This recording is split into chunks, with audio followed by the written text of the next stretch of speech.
Strat-O-Matic Excel Carryover League.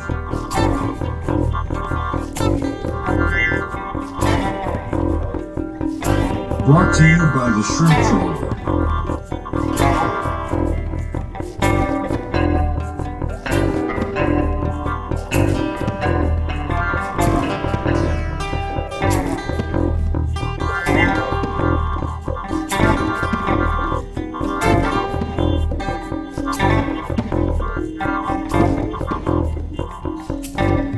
1972 to 1975. Game 253, White Sox and Brewers. Welcome back, baseball fans. 1972-75 carryover league. We got a big series in the American League Midwest. The division with the White Sox, Brewers, Kansas City Royals, and Minnesota Twins, which statistically is the highest winning percentage of their 8 divisions. So it's been some tough battles this year, and we got a series today between the White Sox and Brewers. We'll just get right into what's going on, folks. A series that opens up in Chicago, where the White Sox retooled in the offseason, a team that won the division, lost to Oakland in the postseason, really talented team, huge bats, a lot of offensive depth. Wilbur Wood and Rich Gossage, arguably the top front and back of any pitching staff. But this year, the White Sox, it's like pulling teeth. Going to the dentist office. Every game is a war, regardless whether you're playing the Baltimore Orioles or the Oakland A's, or you're playing a cellar dweller like the Brewers. Today in Game 1, it's Jim Colburn for the Brewers and Stan Bonson for the White Sox. Second inning, a walk, 2 outs. Darrell Porter, 2-run homer off Bonson, 2-zip. Fourth inning, George Scott single, 2-run homer Pat Kelly, it's 4-zip Brewers. Bottom of the fourth, the White Sox get on the board, a double, a 2-base error off of Hovley, an RBI single by Stinson, it's 4-2.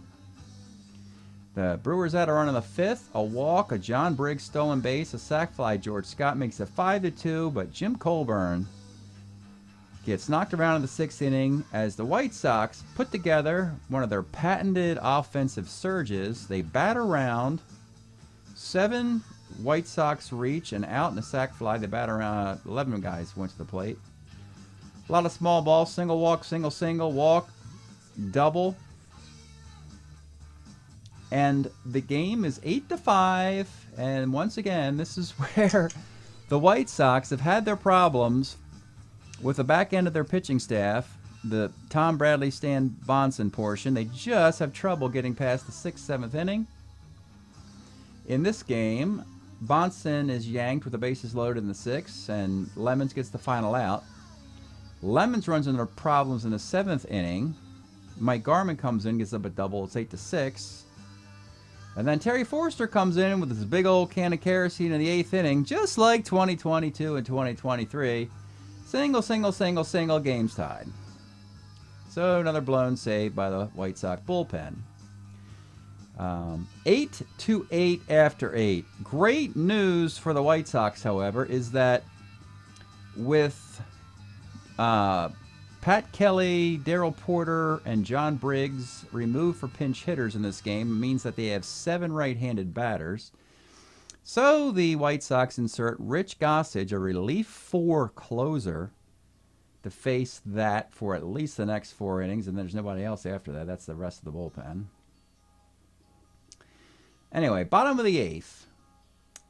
You get a Ken Henderson double with 2 outs. Bucky Dent single for Bucky Dent, and Henderson's rounding third. Ollie Brown in right field throws him out the plate.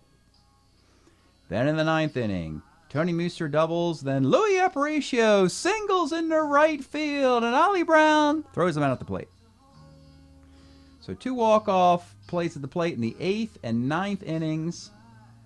It goes 10 innings, and it's Ken Sanders out there.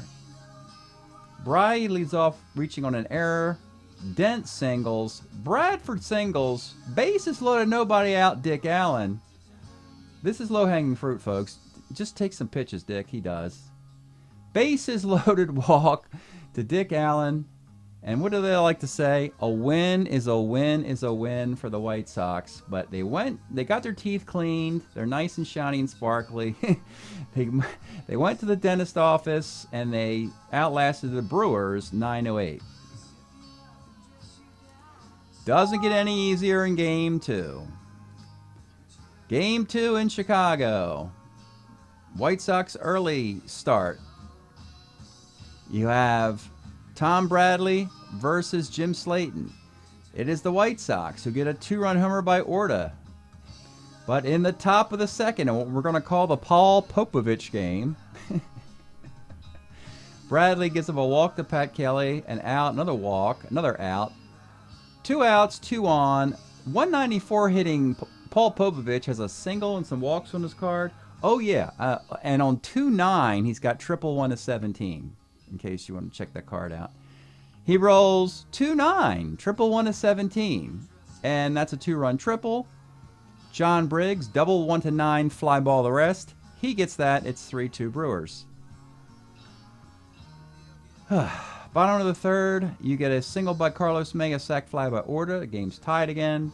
Fourth inning, I mean, the White Sox, when they put their mind to it, this is one of the most unstoppable offenses. They just they pass the baton, as I like to say. The next guy can walk or get singles. There's no holes in the lineup. You get a walk to Henderson, a single to Melton, a single by Tony Muser has really been outstanding. And Aparicio batting 8th and 9th this year, doing great.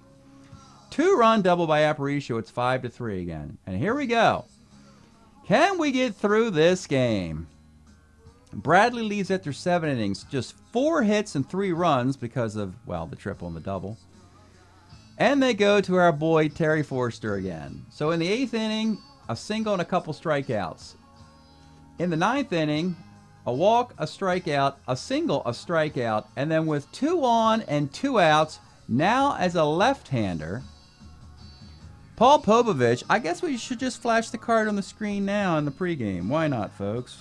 Why not? So now old Paul is batting versus a lefty. Yep, he rolls 312. Homer 1 to 14, double the rest.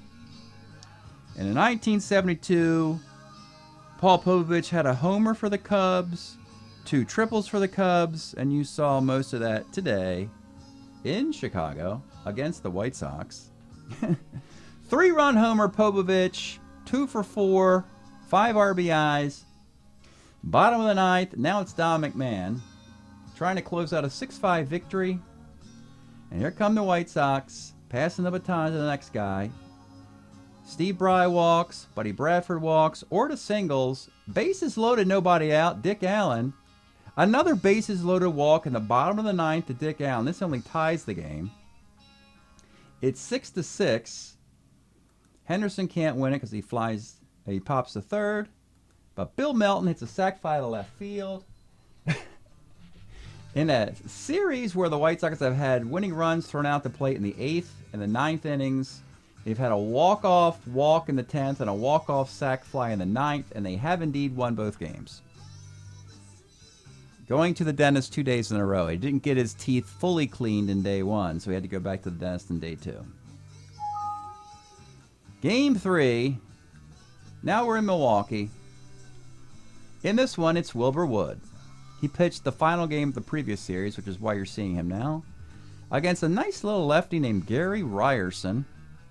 Ryerson is a starter, dominates left-handed batters. So the White Sox decided to put all their lefties on the bench and go with all righties against Ryerson. Should be able to knock him around. Didn't exactly happen. Bill Melton hits a homer. It's 1-0. You get a walk to Aparicio. Dick Allen, he really likes the sac fly. Another sac fly there. 2-0. Bottom of the 6th, the Brewers get a run. A couple singles and a ground out. 2-1 game. Stays that way into the 8th. John Briggs, the designated hitter from Milwaukee, rolls that silly injury to the pitcher. Designated hitter rolls a 6-12, which means the pitcher gets hurt, since the pitchers don't bat, therefore can't get injuries with the pitcher's hitting card. So that means that Wood is injured with either out of the game or point of weakness. So we leave him in there with his point of weakness. He then gives up a single and a walk, but he gets the final out. So broken point of weakness Wilbur Wood will pitch the ninth. A walk to Ollie Brown, but he gets the next three batters to get out on their own cards. And he survived pitching broken for the last 5 outs, because a broken Wilbur Wood is better than everybody on this team except for Rich Gossage. The White Sox win this game 2-1. 3 one-run wins for the White Sox. This is a battle-tested baseball club. They have been in war after war after war after war after war. Now the only problem is they got to make it to the playoffs. It's one thing to be battle-tested, but you have to apply for the test, and that's what they needed to get their application in here. Looking at the Brewer stats at the present time, the White Sox stats at the present time, the White Sox are 11-9. They're hitting .269 with a .419 ERA. In 20 games, Rich Gossage has thrown 18 1/3 innings, 12 hits, 1 run, 8 walks, 24 strikeouts. He's 2-0 with just 2 saves, because there's nothing to save because they're always tied all the time or down by a run. The bullpen, Garman, Forster, and Gossage, are 6-1. The starting pitchers, not named Wilbur Wood, are 2-5. But 18 1/3 innings for your closer. Rich Gossage will be one of the first Cy Young candidates not to be a starting pitcher in my era of doing this. So he's on the list, the short list for the Cy Young as a closer, because of the long innings he can deliver you as a relief 4. So McGraw could do that as well. He was a relief 4. He wasn't asked to do so because the Mets had better starting pitching. But yeah, there you go. 3-0 White Sox. And let's take a look at the standings before we play Game 4 today. So the Midwest is 4 over 500 playing each other. And of all the divisions, that modest 1-loss amount is the best. And the White Sox find themselves presently just a game and a half behind the Royals. Brewers have begun their fade. They were 5-2. They got swept by the Mariners, so they're 5-8. Ouch. It's going to be really hard for these guys to recover unless they begin the recovery today. Twins at 500. Could just be Royals, White Sox. But, yeah, White Sox, you have to like the moxie the team has. But you have to absolutely hate how this extremely talented bullpen keeps blowing leads, and how the bottom part of their pitching staff can't seem to get past the 6th inning or so. So, Game 4 today, White Sox take control of their destiny if they can get a sweep. Puts them in command. After just fluttering around 500, they can take command of their destiny with a win today. The longer Milwaukee sticks around in this season, the worse chances are that 2 teams in this division will make the playoffs as a wild card and a division winner. So, today's starting pitcher for the White Sox, Bart Johnson, 74 card, 10-4, 273 ERA in 122 innings, dominates right-handed batters, much better control than he's ever had. Brewers have put their righties of consequence on the bench against him. And he'll do battle with Jim Colburn, coming back on short rest. Was effective for 5 innings in Game 1, and then he fell apart in the 6th inning. Colburn is one of those righties who's a little bit better against lefties. He won 20 games for the Brewers in 1973 with a .318 earned run average in 314 innings. White Sox Brewers, pretty important game for the White Sox as they make their quest for a repeat of their division. Leading off, it'll be Carlos May. 4-10 off Colburn, flies to left. Buddy Bradford, 3-6 is a walk. George batting out of order, 49 is a strikeout. Right-handed batter walks on that roll. That's what I was saying about Colburn. And with 2 outs, Dick Allen, 57's a K. Pat Kelly leads off for the Brewers. 57's a strikeout. Kurt Bavacqua, 1-8, another strikeout. And Steve Hubley, 5-10, another strikeout for Bart Johnson. Top of 2, it's Ken Henderson. 68, lines to short. Bill Melton, 45, triple 1-3, base hit. Bob Stinson, 68, lines to short. And with 2 outs, it's Tony Muser having a nice year for this team. Pops to second base. Bottom half, George Scott. George's in a little bit of a slump. Before the series started, he was higher up on the MVP list than Dick Allen, who was only hitting like 250. But Scott's been scuffling in this series. 58 is a sky to center field. John Briggs, 66, flies to right field. Ollie Brown, 1-3, flies to right field. Top of the third, it's Aparicio, 4-11, left X. Out in left field, it is Pat Kelly. He's a 4-3, and he makes the grab. Back up top to Carlos May, 63, short X. This is Robin Yount, 3-31 for Robin. He makes the play. Buddy Bradford, 5-12, rolls to first. Bottom of the third, Darrell Porter, 48, single 1-3, cannot get it. Robin Yount, 43, right field X. Out in right field, you got Buddy Bradford, a 2-3 right fielder. But it's a cheap single off of Buddy's good defense. Yount is aboard as a C-stealer. Stinson's a +1 arm. Popovich is a B hit and runner. He'll hit and run here with 1 out. And he moves the runner up. Mostly because everything Popovich has done in this series has worked for your 194 hitting utility player. Runner at second, 2 outs for Pat Kelly. 2-5, base hit center field off the Kelly card. Yount's going to try and score.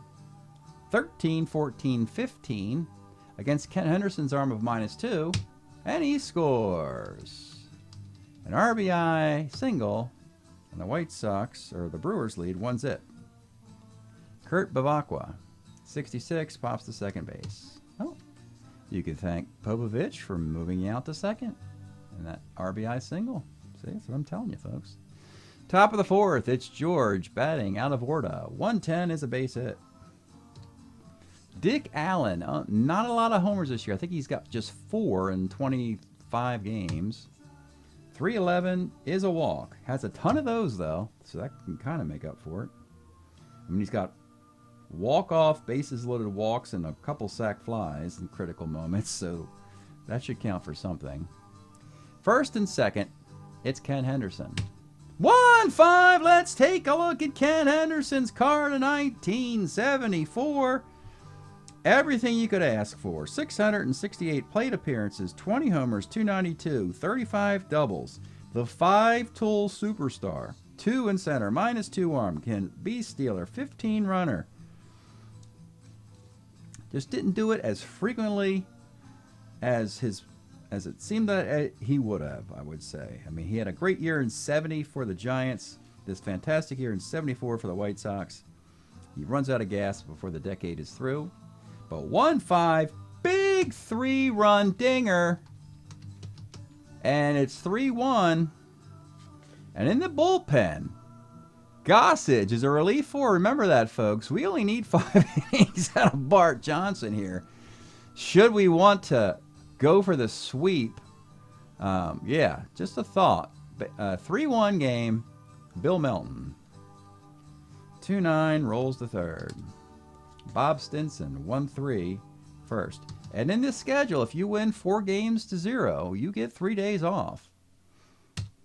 I mean, that sitting around, you know, it doesn't hurt you at all in Strat-O-Matic, of course, like it would in Major League Baseball, but it really helps you rearrange your pitching staff. Tony Muser, 56, short X. Yount, a 3, makes the play. The Brewers have been resilient all through these games, coming back repeatedly, late in the games particularly. And all 3 brutal 1-run losses. Something to expect from a young team that hasn't quite gotten over that hump. So, bottom of the 4th, Steve Hovley. We expect him to make some noise at some point in this game. Could be now. 4-4 immediately. Homer 1-11 off the Bart Johnson card, but he misses it and flies to right. That's a big out. George Scott, 65, pops to first. John Briggs, 6'10", short X. Aparicio, a 2E24 at short. And he kicks the ground ball. If you're wondering, the fielding rating was set to 3, and Aparicio is a 2E24. So once you put the proper results in for the home team, that's where the error came up. And it's Ollie Brown. 66 is a pop to second base. Top of the 5th. And here is Aparicio. 1-7. Let's take a look at Louis' card. A guy whose hits often come with men on base in a bizarre bit of coincidence or whatever.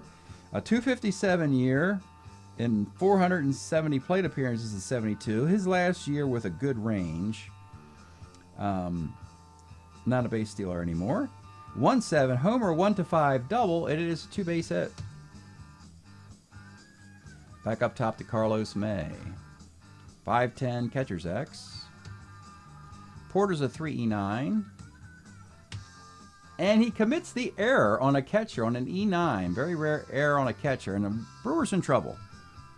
Runners in the corners. They're going to bring it up for Buddy Bradford. 3-6 is a walk, and the White Sox have them where they want them now. Bases loaded. Nobody out. 3-1 lead. Orta. I guess you're going to play back and just go for the traditional double play here. The pitch to Orta. 4-11, left X. Now out in left field, it's Pat Kelly. He made a nice grab earlier, but he is a 4E3. And he gets a fly ball B. That's not bad. Could have been a lot worse. Sac fly. Now you got runners at first and second, 1 out for Dick Allen. 66 is another fly ball, but there's nobody on third. And with 2 outs, Ken Henderson. 3-6 is a walk, and they reload the bases for Bill Melton. 38, let's take a look at the Bill Melton card at 73. Had an injury issue in 72.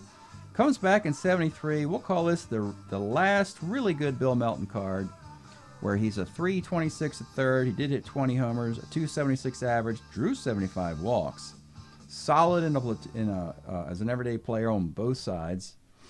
No significant advantage on versus lefties or righties. 38 is your single to left field. That will score May. Bradford will run. He is good.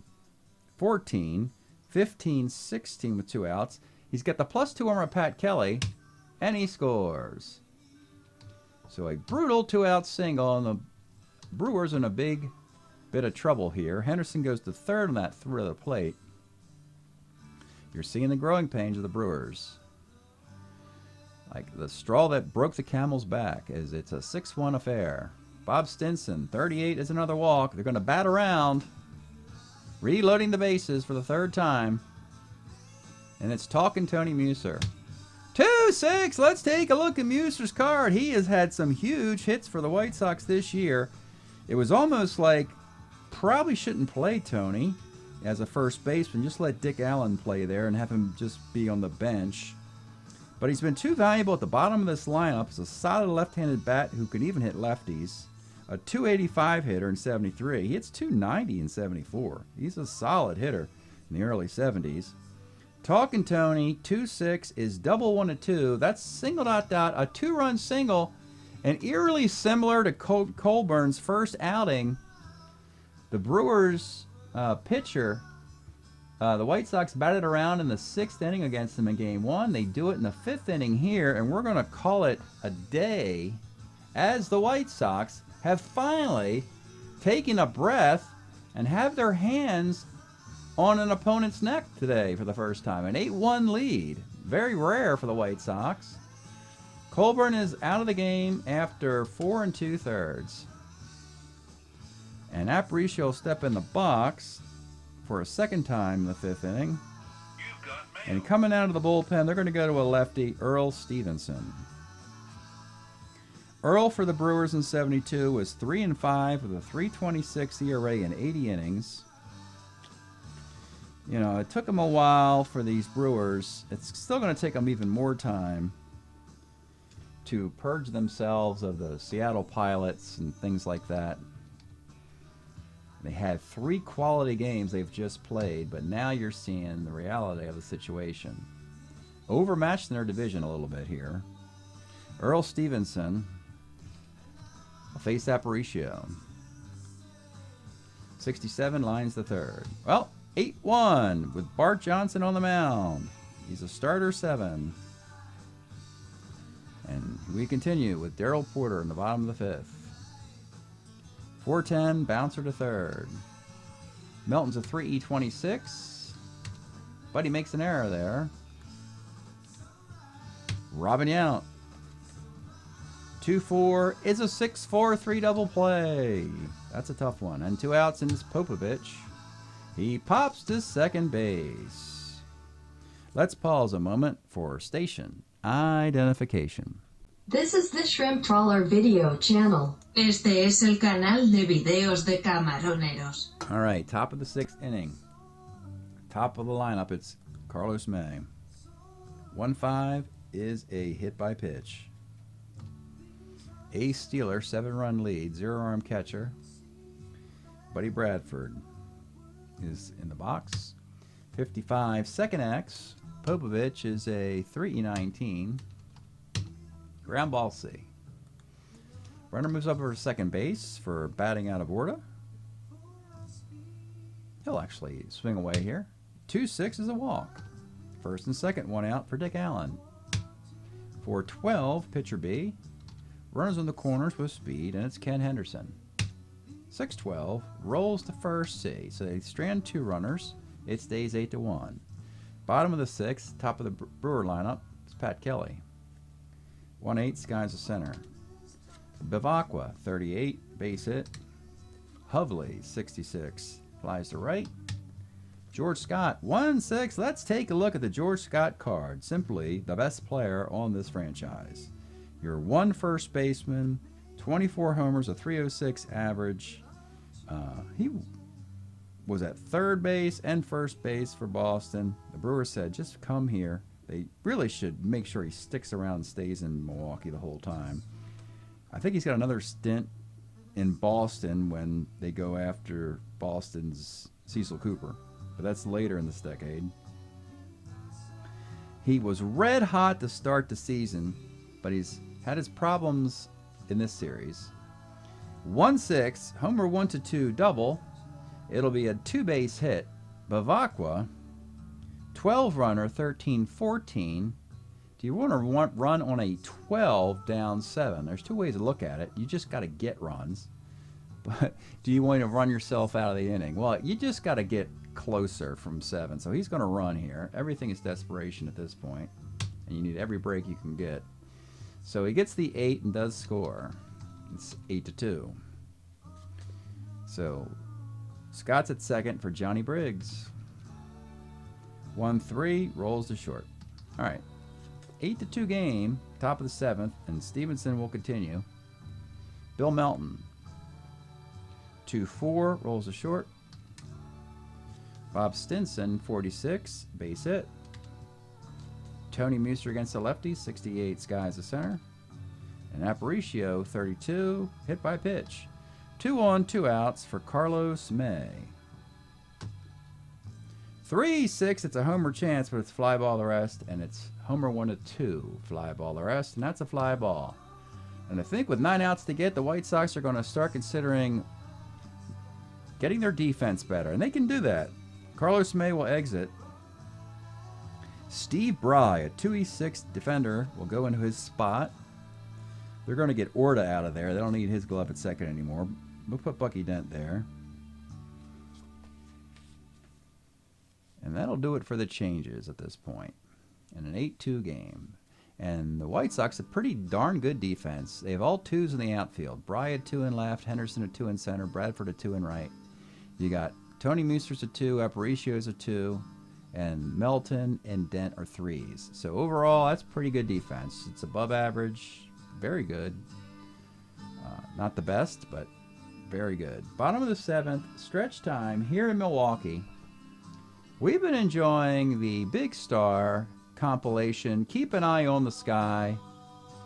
All the stuff from Big Star plus alternate mixes of remastered versions, some live stuff, some demos, 4-track stuff in here, some Chris Bell stuff's tossed in here as well. This thing goes on forever and ever. I think they update it all the time. It always seems to have more stuff on it. It's 98 tunes and about 5 hours of Big Star.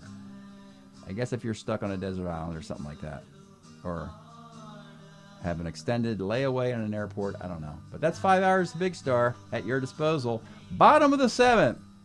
Bart Johnson's a starter 7. He cannot lose this game. He's got a big 6-run lead.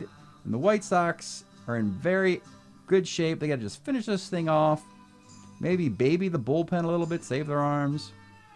It'll be Ollie Brown. 5-12 walks. Oh boy. Darryl Porter. 34 flies to right. Robin Yount. 2-8 is a base hit to left field. 2 on. Paul Popovich. 47, and that is not the type of batter you want to force a pitcher into his point of weakness. But that's a clean single off of Bart Johnson, and the Let's Make It Interesting White Sox are doing just that. So Johnson breaks after 6 1/3, because nothing is easy with the White Sox with a 6-run lead here. They still have all their lefties in there. I guess the logical thing to do is let Forster get the lefties out of the way and then bring in... he's like the primer, the first coat of paint, and then you just go to Gossage just to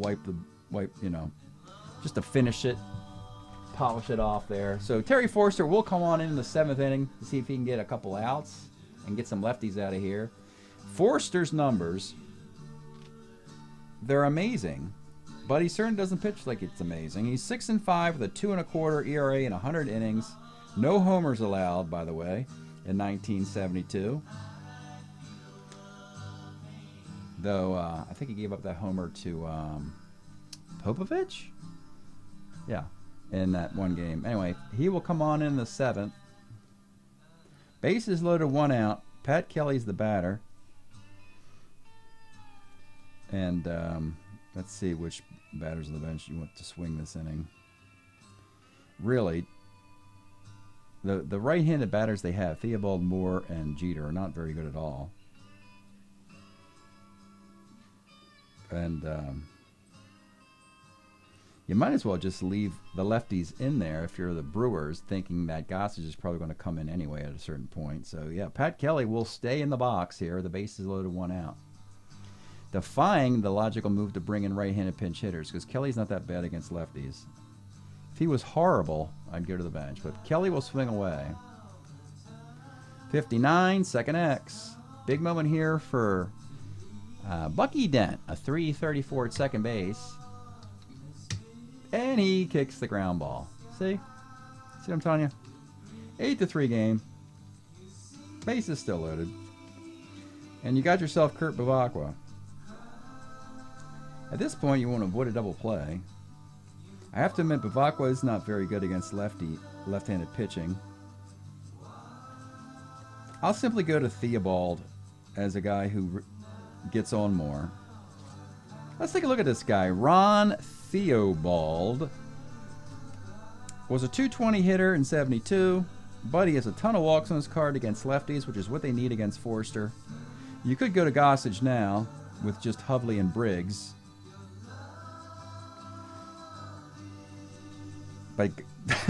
But the point is, you're paying Terry Forster money to pitch, so I'm going with a 5-run lead, I'm leaving Terry Forster in there to face Ron Theobald. I mean, for Pete's sake. Here's the pitch to Ron. 35 is a center V question mark, and it's Yount against a -2 arm.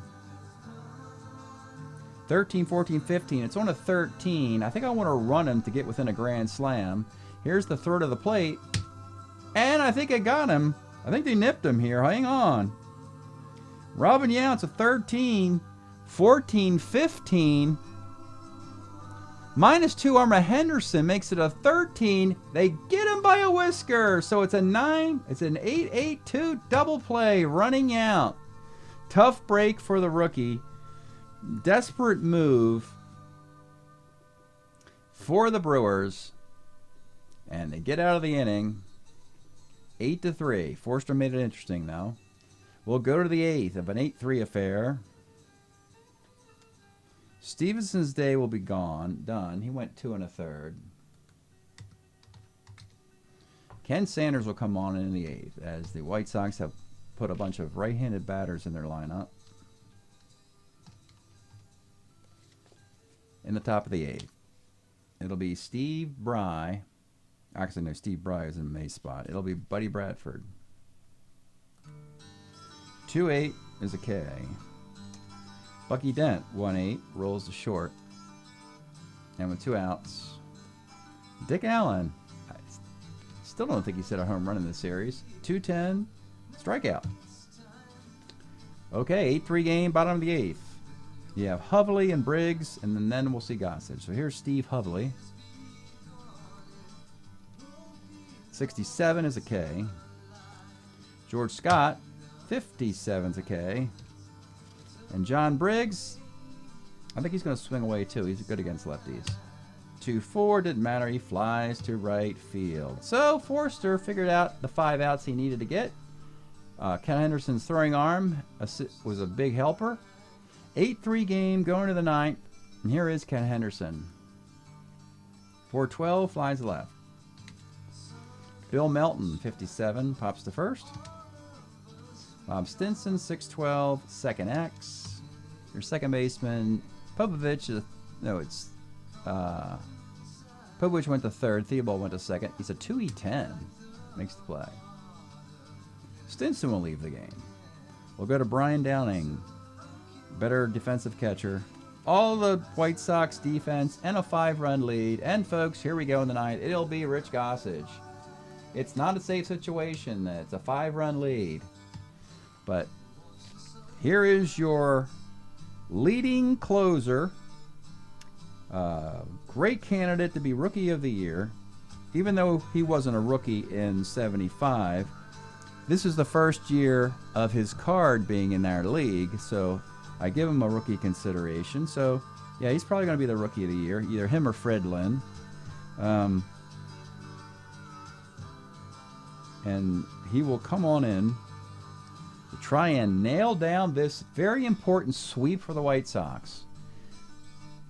It'll be leading off in the bottom of the 9th. It'll be Ollie Brown. 48 is a K. Darrell Porter. 310 is hit by the pitch. Robin Yount. 47 is a K, and with 2 outs, it's Paul Popovich. Hey, I already showed you the card in the pregame. We know 2-9's a triple, so here's the pitch to Paul Popovich. 52 off of the goose is a fly ball to left field. And boy, what a raucous group of the White Sox, really pumping their fists. They wanted to get this thing over with a sweep so they could climb up the standings. This is exactly the perfect scenario for the Chicago White Sox. A 4-game sweep of the Brewers, and now suddenly the gray skies have gone away. It's blue skies in the American League Midwest. We'll take you right to the closing stats and box. Gossage, just not a save. Gave up a walk and 2 Ks in the 9th. Still just 1 run allowed in 19 innings. Terry Forster, inning and 2/3. The double play, so we had the error, wasn't his fault. But then he got that double play with the assist of Henderson that helped him a lot. Struck out 2 batters. And everything else was Bart Johnson. 6 hits, 3 runs. You had an unearned run via the error, so just 2 were earned. A walk, 4 strikeouts. 3 strikeouts. Sanders came in, pitched the final 2 innings for the Brewers with 2 Ks. Stevenson did a nice job of bailing out Colburn for what it's worth. He gave up a hit, 3 walks, and 2 Ks. Another bad start for Jim Colburn, and that's not going to bode well for the Brewers. Just 6 hits allowed, 8 runs, 7 hits total. There was an error on Darryl Porter in that inning, which really stung. Early in the inning as well. So we got some unearned runs there. 5 walks, no strikeouts. I don't think Colburn struck out any batters in the other game either. I'm going to have to check his... I'm curious about Colburn's stats when we get to the post game. 1009, 0109, 8736, 8427, 2784. Any team that draws a lot of walks, like the White Sox, are going to be a dangerous team in the playoffs.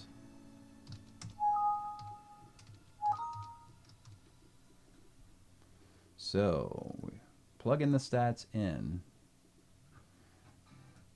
And this is the first time, I believe, since the opening series that the White Sox are over 500, but they're probably safely over 500, I would assume.